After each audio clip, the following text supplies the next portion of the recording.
सुदामा जी को गरीबी क्यों मिली? अगर आध्यात्मिक दृष्टिकोण से देखा जाए तो सुदामा जी बहुत धनवान थे। जितना धन उनके पास था किसी के पास नहीं था। लेकिन अगर भौतिक दृष्टि से देखा जाए तो सुदामा जी बहुत निर्धन थे। आखिर क्यों? एक ब्राह्मणी थी जो बहुत गरीब निर्धन थी। भिक्षा मांगकर जीवन यापन करती थी। एक समय ऐसा आया कि 5 दिन तक उसे भिक्षा नहीं मिली। वह प्रतिदिन पानी पीकर भगवान का नाम लेकर सो जाती थी।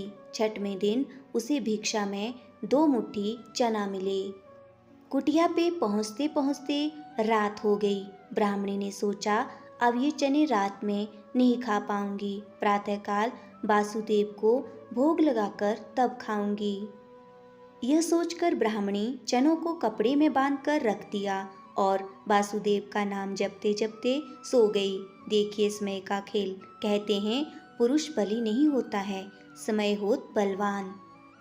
ब्राह्मणी के सोने के बाद कुछ चोर चोरी करने के लिए उसकी कुटिया में आ गए। इधर उधर बहुत ढूंढा।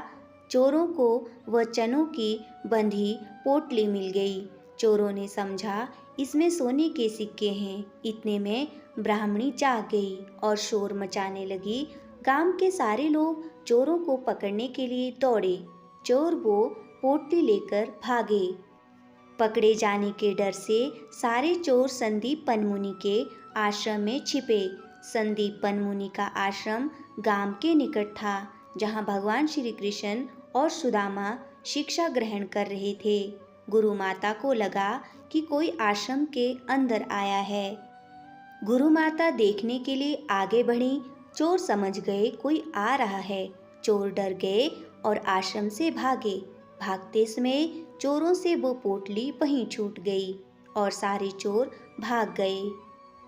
इधर भूख से व्याकुल ब्राह्मणी ने जब जाना कि उसकी चने की पोटली चोर उठा ले गए तो ब्राह्मणी ने श्राप दे दिया कि मुझ दीनहीन असहाय के जो भी चने खाएगा वह दरिद्र हो जाएगा।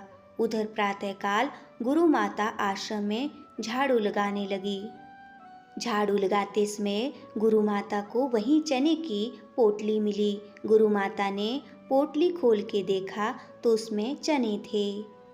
सुदामा जी और कृष्ण भगवान जंगल से लकड़ी लाने जा रहे थे। रोज की तरह गुरु माता ने वह चने की पोटली सुदामा जी को दे दी और कहा बेटा जब मन में भूख लगे तो दोनों लोग ये चने खा लेना। सुदामा जी जन्मजात ब्रह्मा ज्ञानी थे। ज्यों ही चने की पोटली सुदामा जी ने हाथ में लिया त्यों ही उन्हें सारा रहस्य मालूम हो गया। सुदामा जी ने सोचा गुरु माता ने कहा है ये चने दोनों लोग बराबर बांट के खाना। लेकिन ये चने अगर मैंने त्रिभुवनपति श्री कृष्ण को खिला दिए तो सारी सृष्टि दरिद्र हो जाएगी। नहीं नहीं, मैं ऐसा नहीं करूँगा। मेरे जीवित रहते मेरे प्रभु दरिद्र हो जाएं, मैं ऐसा कदापि नहीं करूँगा। मैं ये चने स्वयं खा जाऊँगा लेकिन कृष्ण को नहीं खाने दूँगा। और सुदामा जी ने सारे चने खुद खा लिए। दरिद्रता का श्राप सुदामा जी ने स्वयं ले लिया चने खाकर, लेकिन अपने मित्र श्री कृष्ण को एक भी दाना चना नहीं दिया। हेलो मेरे प्यारे दोस्तों, अगर आपको हमारी ये कहानी अच्छी लगे तो प्लीज़ लाइक शेयर करना ना भूलें। धन्यवाद।